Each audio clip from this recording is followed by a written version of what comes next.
আলহামদুলিল্লাহ, আমরা এখন মাঠে হাঁটাচলা করতেছি।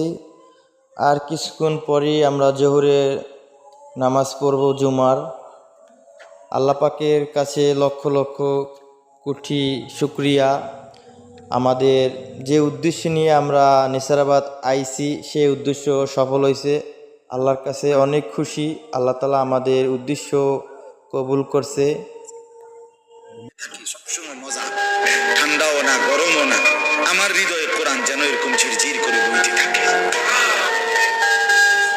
আল্লাহ, এই কোরআনকে আমার হৃদয়ের বসন্ত বানিয়ে দেন। বসন্তের ঝিরিঝিরি বাতাস যেভাবে বইতে থাকে, সবসময় মজা, ঠান্ডাও না গরমও না। আমার হৃদয়ে কোরআন যেন এরকম ঝিরঝির করে বইতে থাকে। আমরা এখন নামাজের উদ্দেশ্যে বসে গেছি। আমরা ইনশাল্লাহ জোহরে নামাজ পড়ব জুমার। আসসালামু আলাইকুম। আমরা জুমার নামাজ পড়ে কায়েশা হুজুরের কবর জিয়ারত করলাম। আলহামদুলিল্লাহ, আল্লাহর কাছে লক্ষ লক্ষ শুকর। আলহামদুলিল্লাহ।